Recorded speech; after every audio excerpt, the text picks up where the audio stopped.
Good evening, everyone. This is Bar Latino Radio. We are now going over to a broadcast shared by millions of Iberian American Latinos. Yes, thank you very much. We are just starting this special program. Welcome to this very, very special evening. We are being sponsored by Express News, Amigo Month, and Bar Latino Radio. Tonight, we are going to have, we are presenting four of the main mayoral candidates for the Spanish and Portuguese speaking community. We are requesting their presence, but only Sean Berry accepted to be live. Sean Berry from the Conservative Party gave 2 long interviews. Sadiq Khan gave a special interview to Express News. And then as well, Luisa Porritt sent a small, concise video outlining her position. We are going to present the candidates in the following order. Sean Berry first, because she is the one is coming live, and then each candidate will be presented during this event. This event will be after all the candidates have been presented. We are going to share a conversation with different community leaders, Ibero-American leaders from Spanish-speaking and Portuguese-speaking communities. So just for starting, we're going to mention that Sean Berry, who is going to be our first presenter, she is the co-leader of the Green Party in England and Wales.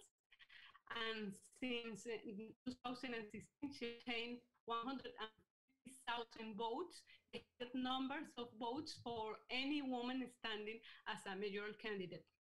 After her, we're going to listen Luisa Porritt, who was elected in 2019 as a member of the European Parliament. She led the Liberal Democratic List, which archived the first place in London. After her, we're going to listen Sadiq Khan, who is the current Labour Mayor of London and is the first member of the ethnic minority, a son of an immigrant and an Asian Muslim to lead in London. And to last, we're going to hear Sean Berry, who is the Conservative candidate. His parents are from Jamaica, the most popular English-speaking in the Caribbean island, and his grandfather was a Cuban migrant that went to Jamaica, as he mentioned it during the interview. After these small presentations, we will be as well have a presentation and discussion from the community leaders. We're going to be with 2 local councils, Latin American councils, and as well another community leaders from, they are very local supporters of the community in the Spanish and Portuguese areas. And so I think, I don't know if we are ready. Can somebody tell me if Sean Berry is already here, or is a video would like to have a word before we started? Yes. I see that Sean Berry should be there, and Mary and all the people are going to raise questions. Please be connected. Well, the Ibero-American community, we are more than 1 million in Britain. Around 650,000 Spanish and Portuguese citizens apply for settlement status, and there is around 350,000 Latin American, Brazilians, US and Canadian Hispanic, and Spanish and Portuguese speaking people from Africa and Asia. We have been doing electoral forums for almost every election since 2008. We had Boris Johnson several times. We were the first one to have a electoral forum with Boris Johnson and Jeremy Corbyn much earlier than when they have a debate in Parliament every week. We had secretaries of state, leaders of all the main parties, and now we are going to have the 4 mayoral candidates. We invited everybody here. Everybody accepted except Sadiq Khan, but Sadiq only sent a video, and for that reason, we are going to have one video of Sadiq, a very long video of Sean Berry, Sam Berry is going to be alive, yeah, and we have a video from Luisa Porret, but we have invited all of them. Now I'm going to try to make some questions to Sam Berry, who is the Green candidate. Now, is he there? Sam, are you there? I am here. Hello, Isaac. Hello, Sam. Yes, Sam, do you want to have initial words to introduce yourself, please? Would that be okay? Can I speak for a couple of minutes? Well, they are going to ask you some questions, but something very short, please. Sure, no problem. Do I have to wait for translation as well, or should I just? No translation. Not really. Okay, good. Just no worries. I just want to say thank you for inviting me. We have some really valuable contacts with the Ibero-American community across London. I always really enjoy your live events. And I think during the summer period, we had a live event inside New Scotland Yard, which was very generously organised by the police community there as well, which was really, really good. And I think you're such a valuable community to London. There's hundreds of thousands of you from Spanish and Portuguese speaking countries, from Latin America, from Africa, from across the Commonwealth, and of course from Spain and Portugal too. And I think the amount of work we've done to listen to you is reflected in the manifesto that we've produced. It's a manifesto that Greens have produced with Londoners, listening to the issues that you've raised. There are many, many policies specifically aiming to solve some of the problems of your community. Things like the overdevelopment of your community spaces, things like the fact that Portuguese is not still reflected on Transport for London's machines, and all the issues to do with trade and immigration, being able to keep together with loved ones, being able to support your businesses that might be caused by Brexit. And of course, our Spanish and Portuguese EU brothers and sisters are now affected by immigration rules in the same way as people from all across the world, and trade is suffering too. So I want to keep listening to you. There's going to be lots of work to do in the next mayoral term, and as mayor or assembly member, I will work with you. Now, my manifesto, it wants to genuinely transform London. It wants to build a real green recovery, lifts everybody up, has everybody working together to make our city work better, make it more resilient to get through this crisis, the coronavirus crisis, and to weather all the future crises as well. We know that many of your home countries are already being affected by climate change. We know that the amount of resources we use in the stuff in our homes is coming from countries where resources are being exploited, where minerals, where rainforests and all kinds of things like that are going on. These are really valuable conversations to be having. And as Greens, we're a global movement. We don't separate global justice, racial justice, social justice, and environmental justice. Solving these problems comes together. So I hope you're up for this. There's a fair voting system in this election. You can very, very safely vote Green first, use your second vote for second best, and you can vote for the Assembly knowing that every single vote for the Green Party will help elect more people like me, like my colleague Caroline Russell, to represent you on the London Assembly. So thank you again, and I'm looking forward to the questions where you'll dig deep into what we've actually got in our manifesto. Thank you, Fran, which you always come to several of our meetings during the Amigo Month. Thank you very much. And I also wanted to give thanks to all the Spanish and Portuguese media which are broadcasting this event. Thank you very much for all of them. And now I wanted now Mary Valverde, who is the only Latin American in this country that have the title of headmaster. Mary wants to make you some questions. Is Mary there? Yes, I am. Good evening. Good evening. Good evening, Sean, and lovely to have you here tonight. So I have some questions for you. Can you hear me, Sean? I can, yes. So the two largest commonwealth of nations are the British and the Ibero-American ones. How can you use the fact that there are more than 1 million of Ibero-Americans in UK, mostly living in London, as a bridge between these two important blocks? That's a really good question. And this is all about this global question, because the problems we have to solve in this century, as we try to prevent unavoidable climate chaos, as we try and build a more just and peaceful world, all involve international cooperation, international brotherhood and sisterhood. And it's so important that we do talk amongst ourselves. I don't know as mayor how much influence I will have on Commonwealth summits, but I can definitely use my power to try to make sure that more is done in that respect. I think, you know, we are, like I say, the Greens are a global movement. We have the Global Greens, we have the European Green Party, where we work really closely with Greens from all over Europe. I meet regularly with Green leaders from all across the world. So if there's any influence I can have on that, I will. Oh, thank you very much for that. And obviously, your Green Party is global, is around the world. So we're really looking forward working with you, Sean. So I'm going to move into the second question now. In 2010, City Hall and the Mayor of London celebrating the bicentenary of 5 Hispanic American nations. What are your plans to celebrate the bicentenaries of 8 Latin American republics in 2021 and 2022?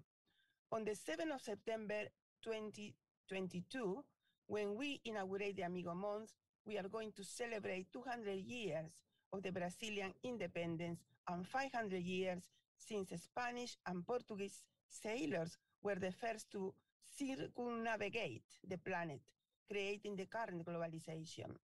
What are your plans to celebrate this important date? What are you going to do? Sorry. That's right. I was going to say that's such an enormous amount of commemorations in just a 2-year period. It's extraordinary and incredibly important. I think your highlighting of the first circumnavigation is really important. That is very significant. It's as significant, really, as the first space flight. So when we first saw our globe on its own in space and we realized how fragile it was, being able to go all the way around the world and realize that there are people absolutely everywhere and we are all part of a human race who need to be closer together. It's really, really important. In my manifesto, I pledge to do much more, to have more celebrations within City Hall and do more with the budgets that we have for culture to support celebrations and commemorations from every single community in London. And so this is a very important date to put in my diary, and I will definitely do something about that. And I'll be listening to you about how to do it. I think there are some good ideas we could be doing. Oh, that's fantastic, Sean. So what are you going to do in London to build monuments or name a street to celebrate some important members of our community? So for this, I want to carry on and expand the work that the current Mayor, Sadiq Khan, has started with the Commission on Diversity in the Public Realm. Now, be very clear, Sean Bailey wants to disband this and cancel it. And I think it's really important. It's important for 2 reasons. One reason is that there are far too many people commemorated on the streets of London. And if you look carefully, they are everywhere, who have histories that we need to be saying and facing up to as a nation, but saying that we don't want those celebrated in our public spaces. I think people of colour going about their daily lives do not want to be reminded or reminded that our country venerates people who are involved in the transatlantic trafficking of enslaved Africans. That is something that has to be expunged from our streets. And I think there needs to be a proper reconsidering of every single thing that's named after people who are involved in that. And we just need to be very, very honest in our conversations. And then secondly, for incredibly positive reasons, London needs to be celebrating its recent and strong heritage of being a place that is welcoming to people from all over the world. And we need to do that celebrating by putting more commemorations into the public sphere from the Ibero-American community, but from every community also that makes London its home. So I hope the Commission will feel empowered to come up with some really creative ideas for how we do that, and to work really closely with all of our different communities on how we do it. At the moment, I don't know if you know that we're moving to a new building from City Hall, so the City Hall round building that we have at the moment. We're moving to the new Crystal building, which is in Royal Docks. And there's a street that leads to it and a space outside it that we get to rename. So that's a nice job for the next mayor to finish off. So put your bids in now for what we name it. Okay. That sounds really, really fantastic. Thank you very much for your commitment and your fantastic answer, Sean. So I'm going to move now to the next question. So every year in September and October, the Amigo communities in the UK, USA, and Canada celebrate the History Month. As Mayor of London, are you going to do a special proclamation, an event for our community during our History Month? I would absolutely love to. Now, there are very tight budgets within City Hall at the moment, and these events can be quite expensive. So we'll need to work together on how to pay for that. I know that the Pride, the enormous Pride March has already had its grant cut for the next year because of a real budget squeeze within City Hall. I hope, I think you know, that the finances of London are being squeezed at the moment by the government, and that this is a political thing. And I hope that pressure, once the election's over, will ease and we'll be able to replenish all those budgets and expand them as well. But I also know that we can team up and find partners to help us to put these things on. And in terms of the fact that the GLA runs Trafalgar Square, I'll do everything I can to make sure I facilitate it and put some funding in as well. Excellent. I'm sure we are going to go ahead with all your support, Sean. So can you create a special section in your website and many activities in City Hall during the Amigo Month? Can you support an annual parade and festival in Trafalgar Square during that period? Yes, exactly that. We will celebrate it in every way we possibly can. Okay.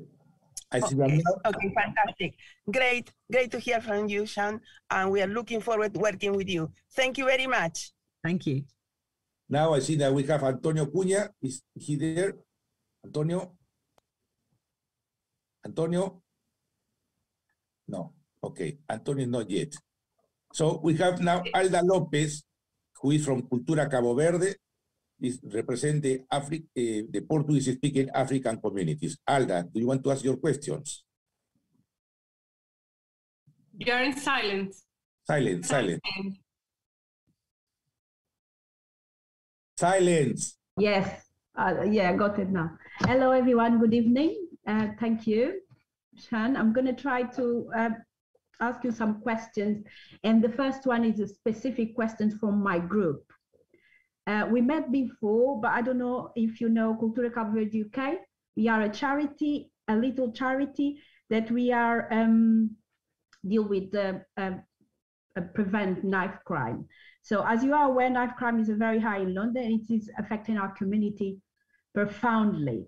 What are your plans to help small charities like ours that have specific projects such as Saturday Club or Youth Club to prevent knife crime, but have problems getting support from a specific borough because our members are from different parts of London? And also because applying for funds from big charities such as Lottery Fund is extremely competitive and requires specific skills from professionals that we cannot afford, to be honest. What are your plans to help us? I'm very, very proud that in the last 5 years in City Hall, I have helped to win new funding at a London level for youth services. Part of my work has been to follow the cuts, to ask every council what they've taken out of their youth services. And it's really sad. I mean, the councils they're facing a squeeze from government as well, but they've taken more than half of the money out of their youth services in the period since 2011 under austerity, and we've lost more than 100 youth centres. And I put this data to the current mayor and said we must find money at a London level to do something about this. And so £70 million has been made available through what's called the Young Londoners Fund, and that is helping to make something of a difference, but it's only about 1/3 of what's been taken out. It's not the whole difference. Now, one thing I did as soon as the mayor announced that he was taking up my idea and starting the Young Londoners Fund was to try to make sure that it was available to smaller groups, that we were reaching out, so that it wasn't just councils who we were giving the money to, but it was grassroots community groups, and that we were making it easy to apply. And I think some of that has happened. There has been support. So if you haven't got grants yet, my plan as mayor is to keep the Young Londoners Fund going. At the moment, the current mayor does plan to wind it down and cut its budget over time. I would not do that. I would put every penny I could find into it and redouble our efforts to make sure that it reaches people on the ground who are running grassroots groups. So whether or not I'm mayor, this is going to be my mission, to get the money back into the Young Londoners Fund. And when I'm an assembly member, I can definitely ask about what's going on with making sure we reach all of the different communities. Because if you're running a group that's particularly supporting a particular group that's particularly vulnerable, it makes perfect sense for you to fund. I can't promise to fund you though. That would be lobbying, which is not allowed. But I can look at the structural reasons why not, and make sure that there are people supporting small groups like yours. All right, thank you. Very good answer. Thank you very much. The second question is, what is your position regarding Europe? Should London have a special status with the EU? Should London demand no visas for EU citizens from July? What is your position regarding voting rights for all people who have been living in London for more than 3 or 5 years? Are you going to lobby the government to help these people? Yeah, 100%. My party was one of the strongest voices for staying in the European Union, for a people's vote, and we will continue to be a very strong voice for all our EU citizens. We want to make sure that EU citizens living in the UK maintain all the rights that they had, that there isn't this cliff edge of applying for settled status, and that we do, like you say, this would help all people from other countries as well, that we do try to make sure that there aren't these rules for visas, for reuniting families that involve a minimum income, because we know that a lot of the people in London are earning the minimum wage, and that isn't going to qualify you at the moment. And we know that many skilled professions still earn less than the current threshold, and that isn't going to help London to thrive, as well as being kind of a cruel way to keep families apart. So we will be a very, very strong voice for that, and we'll absolutely have a bottom line of not taking away the voting rights of EU citizens, because it's so important that they have a voice, a continued voice in London's government. And I think in terms of voting for Westminster, they should be as well. The Scottish Greens have managed to change some of the rules in Scotland, and that's really, really good. It means that voting is much more based on residency than citizenship, and that's the way I support doing it as well. All right, thank you for that. The third question is, in Britain there is a lot of discussion about racism. Many members of our community have been suffering from a specific discrimination because of the way they speak English, or because they speak Spanish or Portuguese, their mother tongue. There are a lot of cases in which Spaniards, Portuguese, Latin Americans, Brazilians, Luso-Africans, like myself, have been verbally or physically attacked in the streets for speaking their own mother tongues. How can we stop this form of racism? I sat on the Police and Crime Committee in the London Assembly for the past 5 years, and we have seen spikes and increases in all kinds of hate crime, but particularly a growth in attacking people for speaking their own languages. There's well documented cases, which I'm sure you're aware of people simply being attacked for speaking a different language to English, and that is just awful. I mean, I stand against all forms of racism, and the work I've done on the Assembly has been to try to make sure that the different categories of hate crime are properly recorded, so that we know the data, so that we know what's going up and where, and so that we can do work to bring communities together and really tackle it. And also trying to make sure that unfortunately, a lot of hate crime happens on public transport, particularly on buses, and there's no consistent information and no consistent period for which CCTV evidence is kept. So if you report a crime and a couple of days later, for example, you may have already missed the opportunity to get the CCTV evidence of what happened. So I'm trying to make sure that investigations are more consistent, that data is clearer, and that we have all the evidence we need when we do work to try to make sure that racism is combated in more positive ways, as well as enforcing against people who commit hate crimes on the streets. The crime. All right. Thank you very much. That is all from me. Thank you. Thank you, Sam. Now it's Antonio Cunha and Leah Matos who are going to talk. Please be more concise in your answers. Sorry. Antonio Cunha is the counselor of the 420,000 Portuguese in this country. And Leah Matos is one of the founders of the Portuguese Speaking Community Centers. Both have organized the Portuguese Festival with 50,000 people. Please, Antonio and Leah, can you ask your questions, please?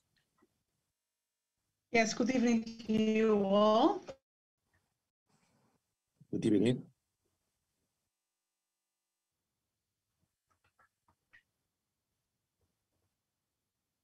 Hello, Leah.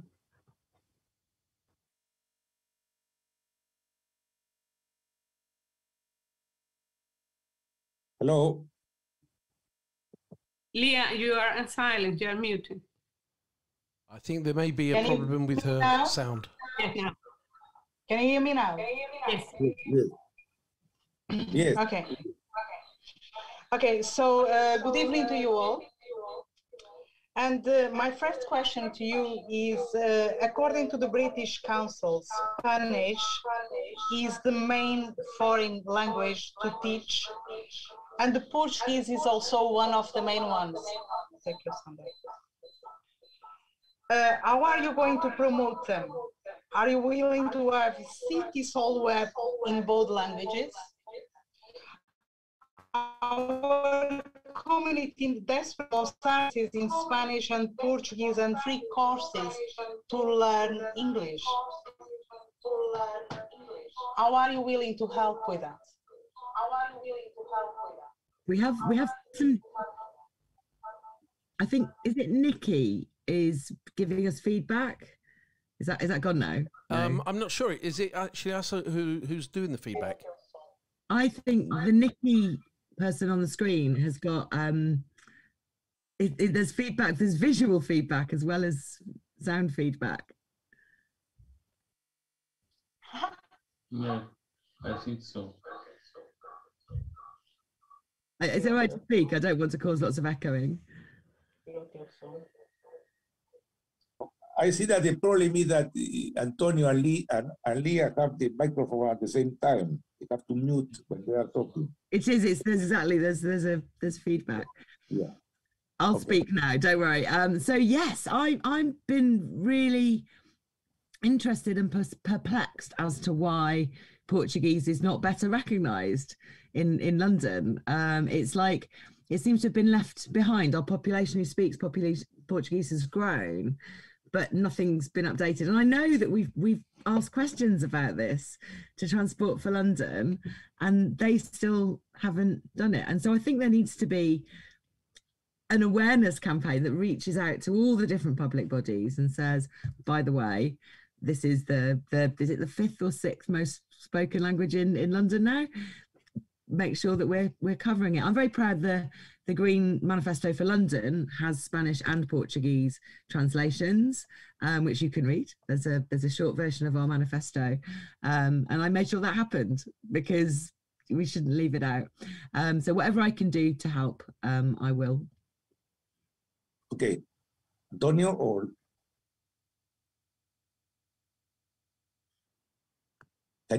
ask you, and that is what are the plans for the developing the 5 main Ibero-American commercial, social and cultural clusters: Elephant and Castle, Seven Sisters, Little Portugal, Willesden, Junction and Portobello, and to stop gentrification? What do you think about the demolition of Elephant and Castle, the fact that the Latin village is still closed, and plans to transform Little Portugal with many Portuguese symbols and futures? This is something I campaign on and work on at City Hall quite a lot. I've stood with the people from Ward's Corner. I've done quite a lot of work to try to support the people around Elephant to get their spaces re-provided. I mean, initially to try to stop the redevelopment at all, because this is, like you said in your question, this is all about gentrification, and I want us to protect these community clusters, these things that have grown up organically in areas but now serve really valuably communities that cover the whole of London. It is very difficult for local boroughs to have policies that protect it when at the London level you're saying redevelop everything. So it has to be fixed in London's planning rules, and I put forwards ideas for doing this, for how to protect culturally significant spaces, not just significant buildings, which is the way that heritage protection works at the moment, with a concept called embedding heritage. And this I'm going to continue to work on. If I'm mayor, this will be an important part of my new London plan, and there will need to be a review of the London plan soon, and I'll be feeding that idea back in as well. It's so important that we have strong hooks and rules that communities campaigning can actually use in legal terms, and you do a really good job of drumming up support. I know you come to every People's Question time and you argue these points, and the mayor's team really feel it, but without the rules in place they can still make bad decisions, and it isn't good enough because we are demolishing our emerging heritage. We're demolishing things that are really valuable to our communities, and that really just make London what London is, and it's just wrong. Thank you. Okay, my name is Antonio Cunha. Good evening to everyone.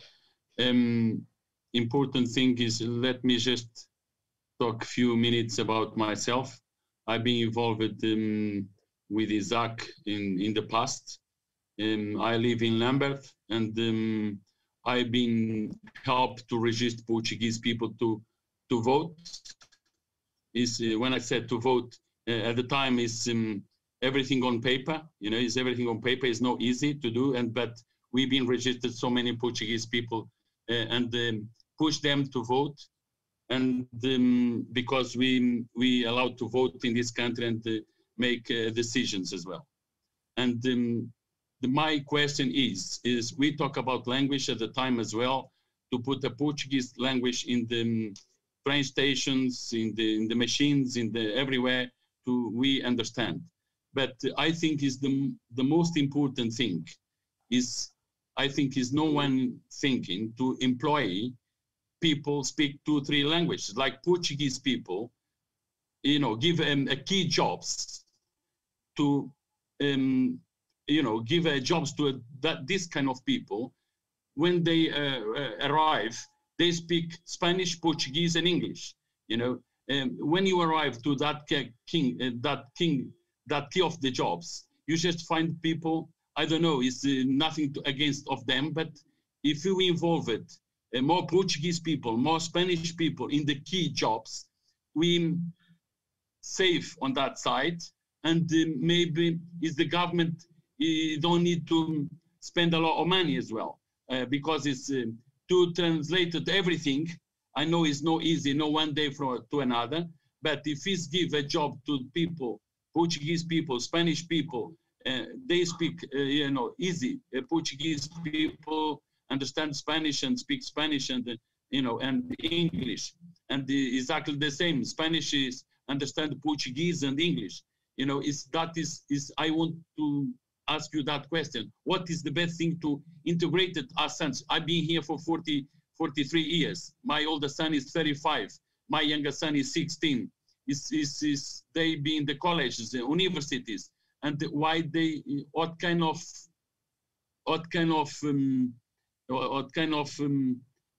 can we do to put that people, or what can we do, or you do, to put that people in the key positions to resolve that gap? Thank you.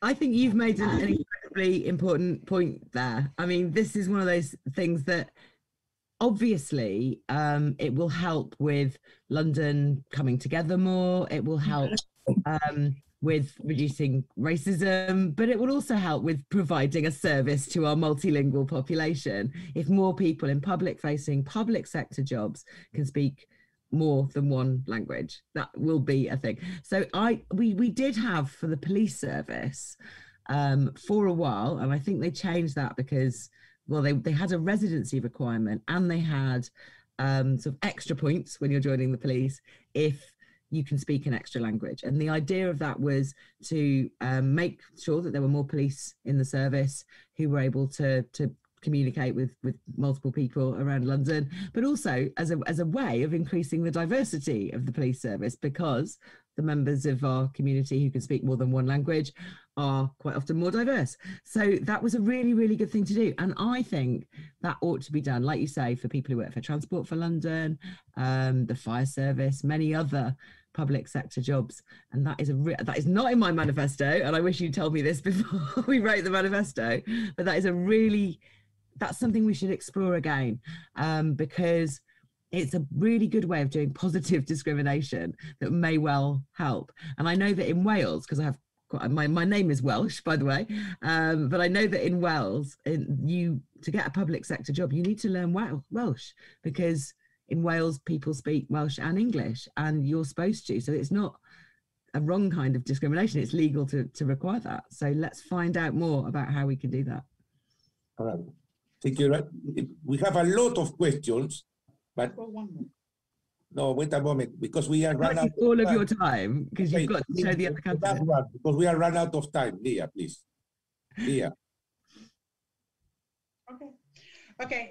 My daughter is studying global politics at Essex University, and I've asked her to put you a question. Cool. And to be honest with you, she's falling out of love with politics, although she's studying them.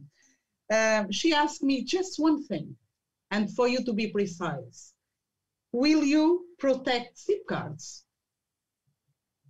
Protect what? Zip cards for students? Zip cards.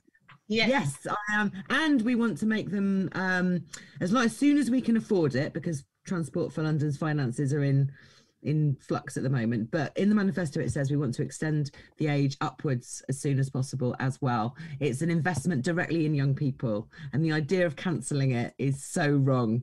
Our young people are in so much trouble at the moment.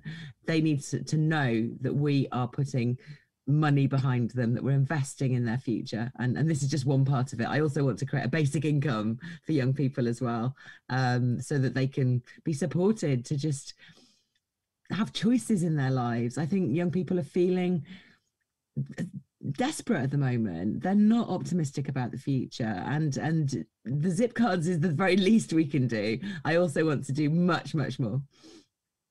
Yeah.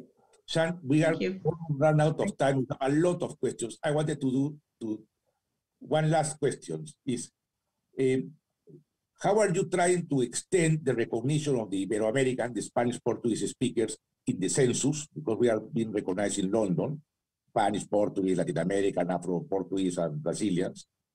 The other is, we wanted to have like an Ibero-American house, like the Polish Center with theater and museum. Can you help us?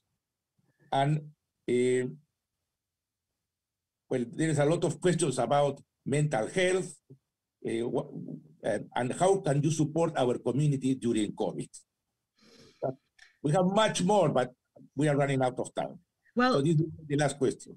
I think, just to skip over the details, just to say, one of the important principles that are in my manifesto are that the best decisions are made when you're involving everybody in those decisions, that power needs to lie at the right level. And so my commitment is to always bring your voices into City Hall in connection with all these different issues. Let's try to make sure the Ibero-American community is represented whenever we're discussing every issue, not just international issues, not just issues to do with equality. Let's bring you in to talk about housing and health and all of those things as well. And that's a very important principle I've got. So let's try and solve these issues together is my commitment.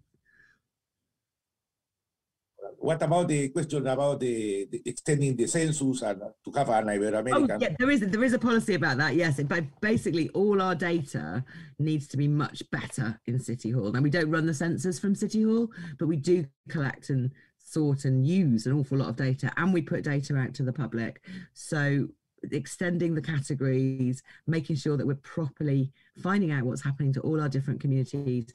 And there's a lot of resistance at the moment to the term BAME because it's just lumps everyone together. We do need to know in more detail what is going on with our different communities, and that is specifically a commitment in the manifesto.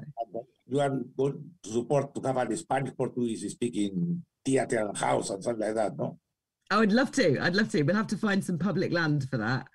Maybe on the site of City Airport, which I've pledged to close, and redevelop as a new quarter for London. That would be a good place for it. It's right opposite where the City Hall is as well. Well, thank you very much, Sean. Good luck. Thank and now you. we'll see the other candidates. Thank you very much, Sean. Thank you. Thank you very much. Thank you. I'll see you soon. Bye-bye. Thank you. Thank you. Thank you. Good luck. Thank you. Oh, I'll just leave a link to my manifesto in the chat and then leave. Thank you very much, Sean. Bye-bye. Thank you. Bye. Now we are going to start to have the videos from the different candidates, because the only one that came live was Sean Berry.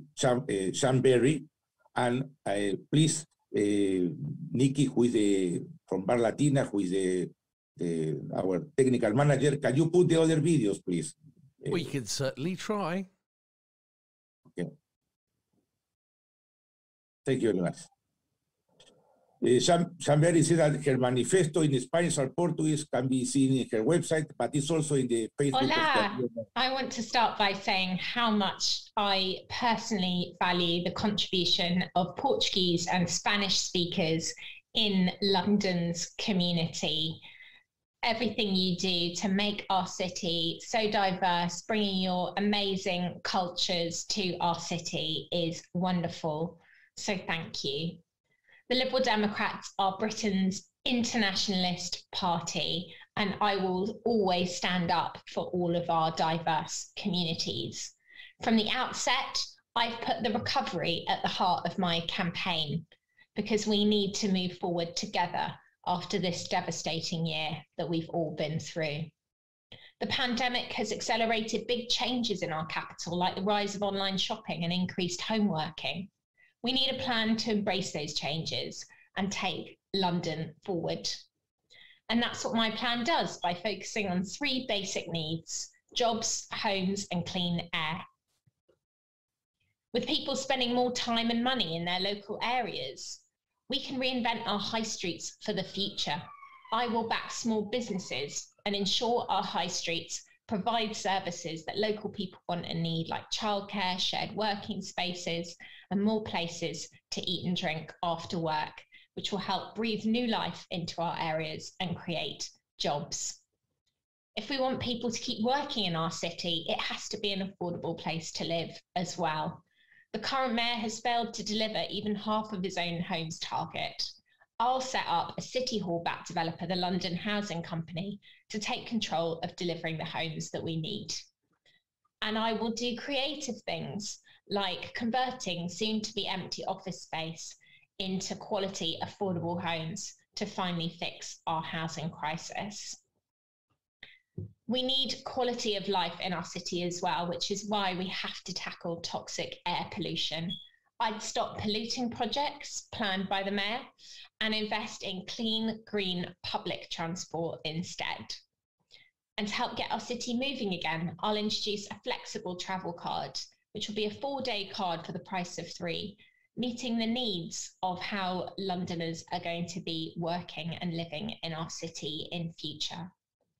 I also want to say something about Brexit. As a former London MEP, I know that our city relies on having the closest possible relationship with the EU, and that's what I fought for the last 4.5 years. And I will always stand up for the closest possible relationship, especially for our nearly 1 million EU citizens in London who make a huge contribution to our city and are so valued and welcome.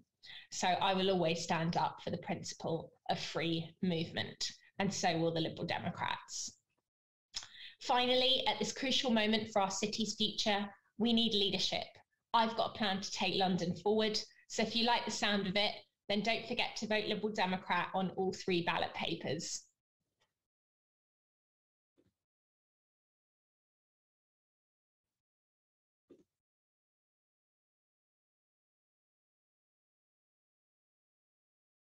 She was Luisa Porritt from the Liberal Democratic Party.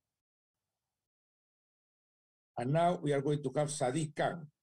We have 3 videos from Sadiq Khan, and one that he produced some time ago for the Amigo Mons. The other one is a political broadcast, and the other one is an interview that he made with Maria Victoria Crisancho from Express News.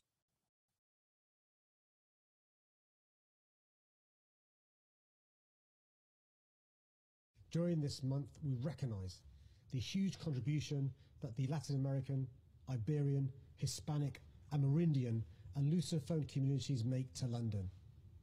They're among the many diverse communities originally from all over the world who together make our city the great place that it is. Throughout Amigo Month, each of the 35 Spanish and Portuguese-speaking countries worldwide can join together in unity and celebration. Amigo Month also runs in parallel with the Hispanic Heritage Month in the USA and Canada. Together, we celebrate the rich culture and history of 70 million Hispanic people and how they've enriched our global community. For everyone celebrating, I want to wish you a warm and joyous Amigo Month. Viva mes amigo, amo mes amigo.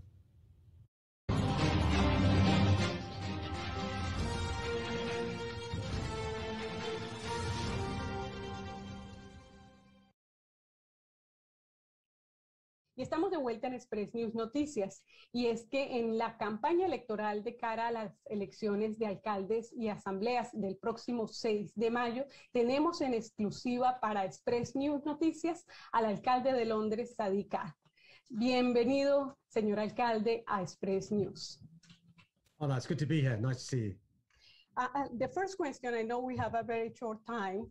I'm going straight into the questions. Why do you think the Latin community, meaning Spanish and Portuguese speaking, should vote for you? Well, firstly, I want to thank the Latin American community in London. They're Londoners, by the way, who speak Portuguese and Spanish as well, for the work they do to make London the greatest city in the world. I've seen for myself over the last 5 years your contribution economically, socially and culturally. The first thing I'd say is don't necessarily vote for me. Make sure you vote. You're Londoners now and you're entitled to vote, so make sure you vote. But over the last 5 years, you've seen the support I've given to your communities, from the support I've given in relation to awarding grants to the Indo-American Refugee and Migrant Organization, help I've given to the Latin American Women's Rights Service, the help I've given to small businesses who are struggling all across London, my support to FUSA London as well, but also the work we've done with Londoners from the Latin American community, making sure that they all can have their potential fulfilled, whether they're young, whether they're middle-aged like me, or whether they're older. It's really important every Londoner has the chance to have their potential fulfilled, and with me as mayor, I'll care on helping you do that. You may know that the Latino community are looking for the recognition as an ethnia, as a minority ethnia. How can you help this community to fulfill this request? I know there's big frustration that the government, when it came to the ONS, the Office for National Statistics, didn't have a special category to recognize Latin Americans. The government's got to realize this is one of the fastest growing communities in London, and they've got to recognize that sometimes their needs are different to other communities. I think diversity is not a weakness, but it's a strength. So I think working together, we can carry on putting pressure on the government to make sure they recognize you as a minority community, and that recognition will help in relation to the provision of services, but our ability to help you going forward. In some communities, there are questions about the language, about the facilities to access to the service because of the limits of the language. How can, from the mayor, can help to resolve this situation? Well, a couple of things. Firstly, a number of our services, we get translated into Spanish and Portuguese to help those for whom English isn't a first language. Secondly, from City Hall, we now have a record amount of investment in classes to learn English for those people for whom English isn't a first language. It's really important we help people improve their English skills. At the same time, respecting the fact they, for good reasons, want to keep their heritage, their culture, their language. There's no reason why you can't be a proud Latin American and a proud Londoner. My job in City Hall is to be a helping hand. So for those that can't read English, we have translations, but we encourage everyone by the free courses to learn English, because that will help you fulfill your potential. That'll help you have more success when it comes to parents, even with your children. That'll help you in relation to getting to know your neighbors. That'll help you in relation to get promotion at work as well. So the key thing is me helping you fulfill your potential. During the pandemic situation, a lot of Latinos have lost their job, especially in cleaning and in jobs like that. How can you help all these people that are having problems, and especially there, and sometimes they are complaining because they feel that they've been undermined and are the first ones to lose their jobs? Well, firstly, it's important that I, as the mayor, thank members of the community who worked so hard during the pandemic. Many were key workers, working in shops, working in care homes, working in the NHS, working in transport. And so thank you very much for what you did during the pandemic. Some who worked in sectors like retail, hospitality, leisure, tourism, culture, have lost their jobs because some had casual jobs, and some of these jobs dried up because there was no customers. The good news is the lockdown will be eased very soon. The vaccine rollout is going very well. And as lockdown lifts, we'll have more and more people come into those jobs. But importantly, from City Hall, we're doing two very important things. One is we've got a costed plan to invest in Londoners being trained to have the skills for the jobs being created. So we've got a big skills agenda. But secondly, we've set up an employment rights hub in City Hall, and we've been providing free advice to those who need advice in relation to both employment and skills, but also in relation to concerns they may have around their immigration status as well. It's really important that you have help at this difficult time. And I've shown in the last 5 years the help I've given. And if I'm re-elected, I'll carry on helping this really important community. Thank you. And the last question, I know that your time is very valuable, and especially because you are in campaign. What do you think could be your biggest challenge to support the Latino community and the Spanish and Portuguese Spanish speakers? I know, unfortunately, other politicians aren't engaging with the Latin American community. Other politicians aren't engaging with those Londoners who speak Spanish and Portuguese. I've always said I'll be a mayor for all Londoners. And that means your community, and that means other communities as well. You know my story. I'm the son of immigrants. This is personal to me in relation to helping out people like me, people who are different, people who are a different color, people whose country of origin is different, people who want to be integrated but not lose their identity. And you know, with me as your mayor, I'll continue to be by your side, championing these really important issues. And any message you could leave to the community and especially the Express News community that are looking at your work at the moment? Well, firstly, can I say again, thank you for all that you do for our city. Please make sure if you're registered to vote that you vote on May the 6th, use all your votes, and please lend me your vote so I can carry on serving you as your mayor. Thank you very much for being in Express News, and good luck with the 6th of May. Thank you very much.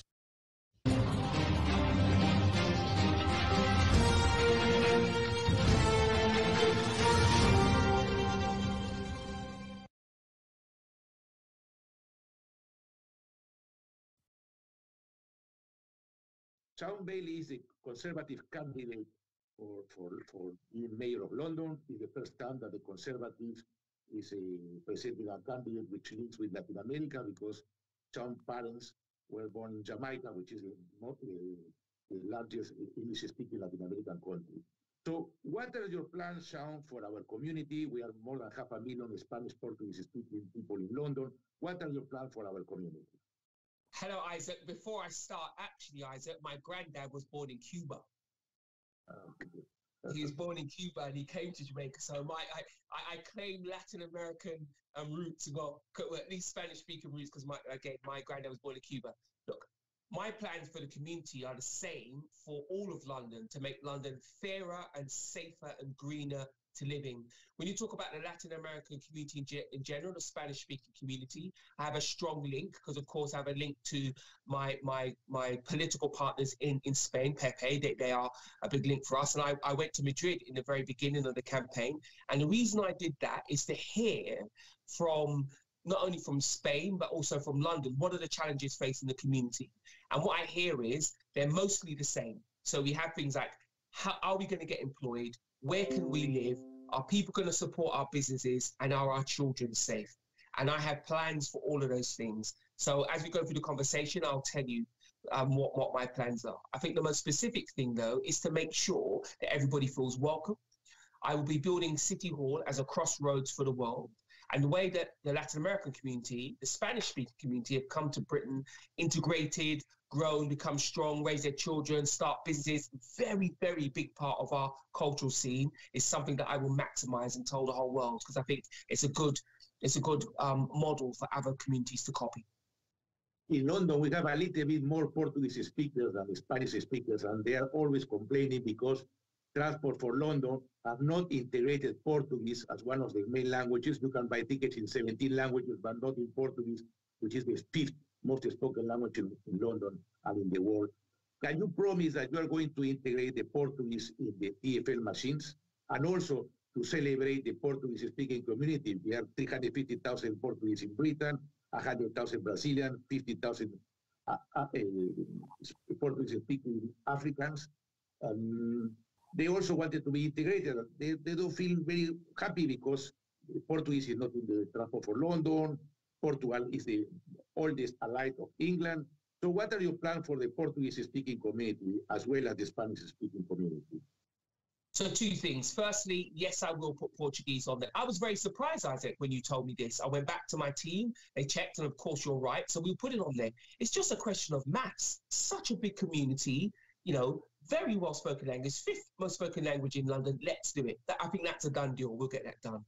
But the reason I talk about making City Hall a crossroads, because what I will do is invite the Brazilian community, the Portuguese-speaking community, into City Hall to put on a exhibition of their culture, their time in Brazil, in Portugal, and here in London as well. I'll allow them that space to make that exhibition, and I'll attend that exhibition. Because what I want is, when I talk about a crossroads, I mean having everybody to come in and show the quality of their culture and the history that they have in the world, and especially they have in London. I'll make that pledge to make that happen now. So that will be, I look forward to that happening. When Boris was mayor, he used to meet the Spanish and Portuguese-speaking community, the Ibero-American community, once per year in his first term. Are you planning to have a meeting with our community once per year at least, or more? What is your plan regarding the Spanish and Portuguese-speaking community? Yes, and on 3 levels. So firstly, on the festival level that I just spoke about. Secondly, because everybody knows I'm a Christian, and I'm going to be creating a multi-faith forum. And of course, your community will be very well represented in there, because you have some of the biggest, most vibrant churches in London. So you'll be there as part of that conversation as well. And just because I think the community is so big, so vibrant, and such an integral part of London, we have to meet. And I'm not just saying these sweet words that everybody likes me, but this is how I learn the challenges of each community, and therefore can deliver for each community. You have to meet with the communities and speak.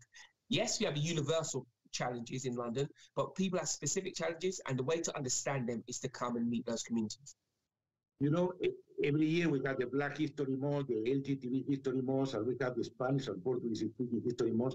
At the same time, in Britain, United States and Canada. Altogether, we are 70 million people. And we started to have this History Month when Boris was a mayor. Are you planning to help us? It's called Amigo Months. Are you planning to help us to participate in the Amigo Months, that London should promote the Amigo Months? Are you going to be in the inauguration and the closing meeting of the Amigo Months? Yes, and that's why I said I'll have you into City Hall, and you can have Amigo Month start in City Hall. You can have a ceremony in City Hall, one that I will be at. And I tell you why I will promote it as well. Look, Isaac, I'm very careful. I don't just want to sound like a politician and say sweet things. I want to tell people why I'm going to do this. London is a footfall city. It doesn't matter if you sell insurance or if you sell coffee. It only works when people come to London. Amigo Month is a great opportunity to invite people from around the world, Spanish and Portuguese speaking people, but all people from around the world to come to London. So I will promote it, not just for the good of your community, but for the good of us all, to get visitors from outside of London and outside the country to come to what can be a great spectacle. Because that other thing I'm going to do, I'm going to have a London festival where all the communities of London show their best wares so people from around the world come to London. Because I want to drive up footfall. I want more and more people to come to London, enjoy London, and spend their money here. Can we have like a festival at Trafalgar Square during the Amigo Months? Is it possible or not? I can't promise that until I check the calendar. Because, of course, if you close Trafalgar Square, you have to close all the roads and all the rest of that. But what I will say, if it's practical, then I will do it. And if we can't do it in Trafalgar Square, we can do it somewhere else. We can do it somewhere else. You know, when Boris was mayor 11 years ago, he did two things. One, he recognized the Ibero-American community in all ethnic monitoring forms. Can you help our community that Ibero-Americans should be integrated in every ethnic monitoring form, in the census, in every single aspect of British life? And can you help us to lobby Boris Johnson that he should do this on a national level? Yes, of course I will. And here's the thing, because Boris said it when he was mayor, it'll make it that much easier for us to make our argument. And what's really good about a community like yours, it works for Britain. Your community who celebrates, your community who makes lots of business, your children are great in school, you build part of our cultural aspect. Because what makes London great, you can come here and you can eat Chinese food or you can eat Portuguese food. You can eat Nigerian food or you can eat Lebanese food. We need communities like yours to be comfortable, and we need to support those communities to make London great. So yes, I will lobby Boris, and I will also create the space so that I can be lobbied as well by the community. What about our main barrios, our main cultural, social, commercial hubs like Elephant and Castle, Seven Sisters, Little Portugal, Little Brazil in William Junction, Portobello for the Spanish community? What are your plans for these social, commercial, cultural hubs? My plan for them is to promote them, is to make them as famous as Chinatown. I think Chinatown yesterday is great, but Little Brazil, all these places we can make bigger if people knew about them. So we need to promote them not only on the other side of London, but also on the other side of the world, so people come there. I want the businesses there, the employment there to grow. They have a lot to offer London, so I will support them to become bigger, to become more well known, to become more profitable, because that's a way of getting people back in London. And remember, under Sadiq Khan, footfall in London put us in the lowest 5% for high streets across the country. I want to boost that up because that protects jobs, it protects people's businesses. When Boris was mayor, he celebrated 11 years ago the bicentenaries of Chile, Argentina, Mexico, Bolivia, and Colombia. But this year, we have the bicentenaries of Peru, Costa Rica, Nicaragua, El Salvador, Honduras, Guatemala, Mexico, and next year in Brazil. And also we celebrate 500 years of the first circumnavigation of the world made by Spanish and Portuguese sailors. Are you planning to do this kind of celebration at City Hall or in a park if it is not possible to do in a closer environment? Can you support the celebration of these bicentenaries at this 500th anniversary?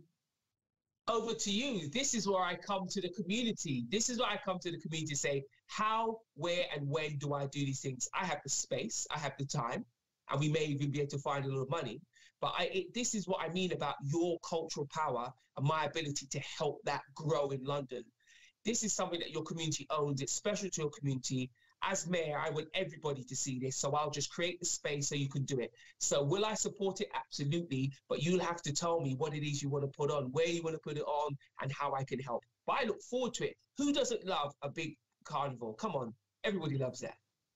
There's two last questions. One of the problems that have our community is that we have communicational problems in English. Many of us don't speak proper English, or if we speak very good English, we have problem of communications, and we need more. First of all, we need more services in Spanish and Portuguese, perhaps on a website at City Hall or in the City Hall website, and we would need desperately free courses, English courses, ESL courses.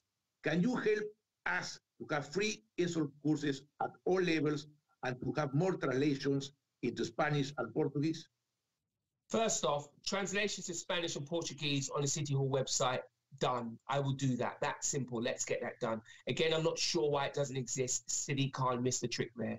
With ESOL courses, I'd have to speak to local authorities to see what they can support and what we can, from City Hall, can do together.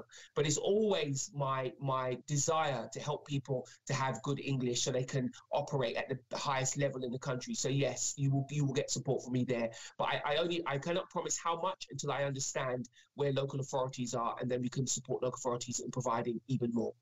So the last question is this. We had COVID. We have a lot of members of our community died with COVID. We have very good nurses. One of the nurses that saved Boris Johnson's life was a Portuguese, Luis Pitarna. But we have some problem because during COVID now, for example, we have logistic difficulties to find food to distribute. Can you help us in the food distribution? Can you help us also? We have another problem that there is a lot of people in London that don't have papers. They are undocumented immigrants. And when Boris was mayor, I organized a meeting with Boris. He was in favor of regularizing and giving an amnesty to hundreds of thousands of irregular immigrants because it will help Britain against COVID. What are your plans regarding that? What we'll do with your second thing, we will go to Boris again and have another meeting because, of course, now he's Prime Minister. So let's make a representation to London, to the Prime Minister. So we will go as a delegation and see the Prime Minister about this question of regularising people's paperwork. When you talk about food distribution, I've been volunteering for the Felix charity, which is probably the biggest food collection charity in all of London. At this point, I will put the relevant people from your community in touch with Felix because they may be able to help in a very practical way and also very quickly, so we can make that connection as well. But this is an illustration of what I want to do. I want to be a practical mayor who actually delivers on what he says, and I want to put people together so we can make change. So with the papers, we go to Boris, and with the food distribution, we go to Felix, an individual and an organisation that should be able to help. For ending this conversation, there are more than 1 million people in this country which were born in a Spanish or Portuguese-speaking nation. Half of them live in London. What are your proposals for our community and why our community should vote for you? If you come from the Spanish or Portuguese-speaking community, the reason you should vote for me is because I'm going to put 8,000 extra police officers on the streets of London and make it safe for everyone. Remember, the Mayor of London, Sadiq Khan, said the streets are no longer safe for women and girls. That's unacceptable. I will make it safe. I'll also build 100,000 homes for £100,000 for each so that people can buy. Because like all immigrant communities, your parents and grandparents came here for you to succeed and for you to do better in every generation. Home ownership is a big part of that, and I will make that happen. And thirdly, I'll make sure I produce the jobs that every community needs. So I have a plan to generate 924,000 jobs. And of course, many, many, many people from the Spanish and Portuguese-speaking community will claim those jobs. It means that we have money for our families here, and you have money to send home to your family as well if they're still in somewhere else in the world. That's my pledge to your community. I will make sure London is fair. I will make sure London is welcoming. I will make sure London feels like you have a stake. It's time to give London a fresh start, and boy, I have a fresh start for London. Thank you, Sean. I hope we are going to see you in our forum, okay? Are we going to see there, no? Yes. Thank you very much, Sean. Muchas gracias. Muito obrigado. Muchas gracias. Ciao. Now, we are going to have a second part of this interview because we received many questions from the community. So we are going to ask Sean Bailey while he is in his campaign bus. Well, thank you very much, Sean, for allowing us to have the second part of our interview while you are in your campaign bus. Thank you very much, Sean. We fully appreciate it. How can City Hall, if you are a mayor, is going to support the creation of a massive Ibero-American house for all Spanish and Portuguese speakers, like, for example, the Polish Center that have theater, museum, and a special place for artists? What are you going to do in London to build monuments or name streets after some important members of our community? Thank you, Sean. I think the Ibero-American, firstly, the Ibero-American community needs to be spoken with all the time. You don't want a politician who just turns up when they want some votes. So the first thing I'll be doing is make sure we have a regular dialogue. You can regularly come into me and speak to me. And how I'm going to facilitate this, I'm going to have a People's Plimps Commission. And what that is a commission that speaks to communities like yours, like mine, gathers up the history and then goes around putting in the statues, the road names and the plaques across London from permanent people from the Ibero-American community who've added to the history of Britain and the history of London. I think that's the first thing. I want to do it substantively, so you're not just relying on me. City Hall will have a mechanism to make this happen. The other thing I'll be doing as well is having a Festival of London.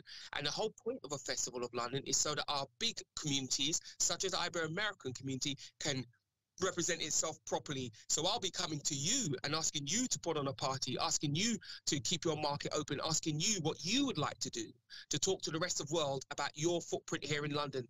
It's very important to me that I break the tradition of City Hall only turning up when they want something, which has been the tradition of Sadiq Khan. I will be there all day, every day, so you can have these conversations. And the last piece, of course, is to help you find a home, help you find that venue to host your community permanently. And I'll look into the City Hall iCarve and just into the City Hall books and just see where the buildings are across London. We'll put the message out. You're looking for a home, and we'll try to help you find one. Thank you very much. Our community has suffered a lot with violence. In every terrorist incident, we had at least one Ibero-American killed. We have more than 10 kids murdered in knife attacks only in 1 year. How are you going to tackle crime and to support the work of the Metropolitan Police Ibero-American Association and Forum? There are a lot of cases in which Spaniards, Portuguese, Latin Americans, Brazilians, and South Africa have been verbally or physically attacked in the streets or speaking their own tongues. How can we stop this form of racism? What are your plans to scale small charities to have a specific project such as youth clubs and Saturday clubs to reduce knife crime? So look, if there's one thing that Sadiq Khan really has failed on, is to keep Londoners safe, all communities in London. I mean, the mayor said that women and girls are not safe on the streets of London. All of these things I will get on top of. So let me give you the list. Firstly, I'm going to make sure I put 1,000 extra officers into the safeguarding units. That looks after the safety of women and girls. It also looks after the safety of hate crime as well. We'll have more dedicated detectives to follow crimes up. What happens is, if criminals are not caught, they become worse and worse. We need to stop them and get them in court and get them prosecuted. The other piece, of course, as well, I'll put 8,000 extra police officers on the streets of London to keep London safe. And I'll reopen the 38 police stations that were closed by Sadiq Khan. That's very important so the Ibero-American community can have a direct relationship with their local police service to crack down on hate crime, to keep our young people safe. But on the positive end, I'm going to spend £450 million on youth work across London in a 3-year period. So you talked about how would I support organisations in your community that do youth work, that do community work. I will fund a worker in there. I'm going to have 4,000 youth workers across London.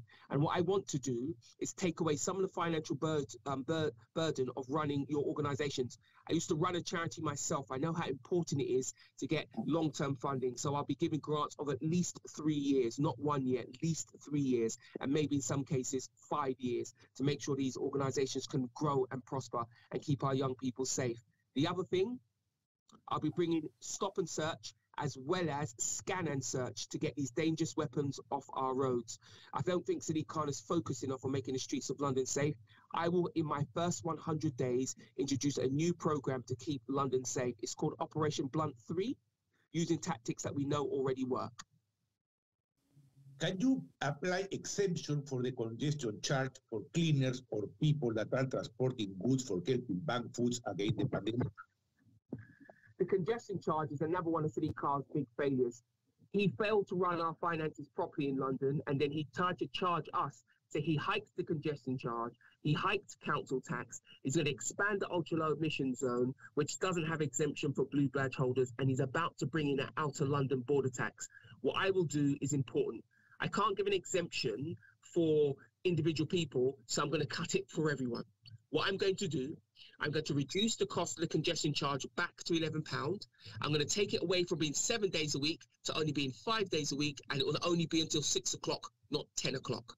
Because it is acted as a worship tax, so certain people can't go to church anymore, and we don't want that. I like to go to church. I'm sure many people listening to this do as well. So what we'll do, we'll make sure that people can move around, they can do their work, cleaner, carer, security guard, police officer, NHS worker, whatever it is, they can go to church, mosque, gurdwara, because I will reduce the cost and the running time of the congestion charge. The rents in London are quite high. Many Ibero-Americans live in very poor conditions and sharing small flats with many people. Most wages are just to pay rent and food. What can you do to overcome this devastating quality of life? The biggest failing that Sadiq Khan made, he promised us 80,000 homes a year, and then he only built 40,000 in 5 years. What I'm going to do is finance the building of 100,000 homes for £100,000.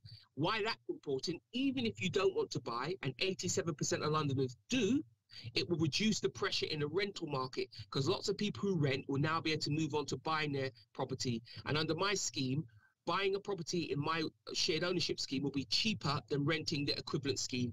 That's the first thing. The second thing is I will spend £1.3 billion making sure I build homes for social rent, because there's not enough of them as well. I grew up in council housing. I understand how important it is. I was homeless for a long time in London as well. So I want to ease that pressure for people by building both types of housing. It's really important. And I'll also be running a special project around temporary accommodation to make it higher quality and produce more of it. Unless we get on top of Sadiq Khan's failure to build in London, rents will keep climbing. I'm going to reduce rents by providing many, many more homes to live in London. Thank you. What are your plans regarding our main social, cultural, and commercial hubs like Little Portugal, Elephant and Castle, Latin Village in Seven Sisters, Little Brazil in Wilton Junction, and Portobello? The Elephant and Castle shopping center has been demolished, and hundreds of small businesses don't have a place to stay. They were pushed away. How can you help them? What are your plans for the Latins in Elephant and Castle? So let me say this. I come from Portobello. I know how important these organizations, these areas are, not just for your community, not for the Ibero-American community, but for everybody. And I want to make this point.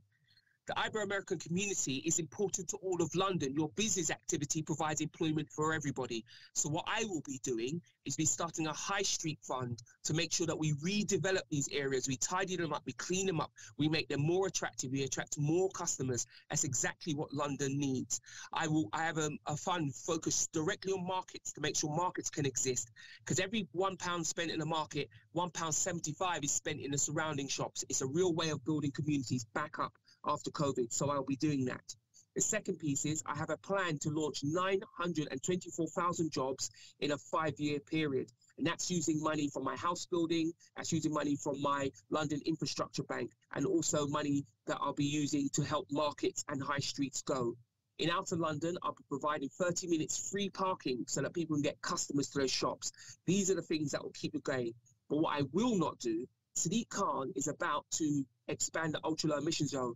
His own figures say that it will wipe out 20,000 small businesses. It will cost us 20,000 jobs, but yet he's still going ahead of it. I will stop that before it affects people's business. The last question is, what is your message to our community? We're a 1 million strong community in all Britain, 500,000 in London. What's your message? Why we have to vote for you and not for the other candidates? I would say this isn't about Labour or Conservative. This is about failure or progress. We've seen what 5 years under Sadiq Khan has given us. Hiking tax, rising crime, lower house numbers. If we want our communities to thrive, we have to take a fresh start with me. So no matter how you voted in the past, this is about what you want to happen in the future. I will be bringing 8,000 officers to the streets of London to keep it safe. I'll be putting £450 million into our communities to keep our young people safe. I'll be building a job platform for 924,000 people to make sure adults from our communities have an income. And of course, £100,000. I'll be building 100,000 homes for £100,000 to make sure we have a place to live. This is about the future of London. This is about representation of London. This is about changing it around. We've had a mayor, Sadiq Khan, who said many words and has delivered nothing. He delivered less than half of his manifesto. It's time for change. It's time to give me the opportunity to give London a fresh start. Thank you, sir. Thank you very much. Muito obrigado. Muchas gracias. And thank you for joining me on the campaign bus. I know it looks a bit strange, but I'm out in London campaigning, so I'm on my bus. But thank you for having me. Fully appreciate your commitment. Thank you very much, sir. As long as they didn't, you're not going to charge us a ticket for being on the bus. No. The free bus. There we go. Someone had their sound on just now. Of course, this is Bar Latino Radio, and of course, we are working closely with the Amigo Month and all the other businesses to give you the political debate. And now over to our two presenters.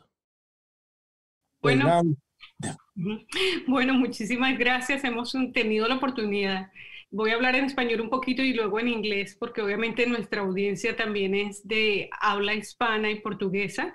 Y bueno, las personas que estuvieron acompañándonos, vimos que contamos con la participación de los 4 candidatos principales a la alcaldía de Londres. Algunos, como vimos, enviaron sus grabaciones, como todos los candidatos de alguna manera, de todas formas, presentaron sus posiciones, y creo que vamos a comenzar con una parte muy interesante, y es que discutamos un poco cuáles son las propuestas y cómo las vemos. Bueno, now in English, thank you very much. As you saw, we had the opportunity to hear all the positions, the 4 candidates that were participating in this forum. We heard first Sean Berry, then we heard Luisa Porritt, then Sadiq Khan, and last Sean Bailey. Now we're going to have the opportunity to discuss a bit. I would like to invite the community and invite our panelists to discuss this. What do you think about each position? The first thing I will ask you to be very brave, do not take too long, more than 1 minute, and then we can discuss a bit more. If you want to talk, please just raise your hand and we will give you the opportunity.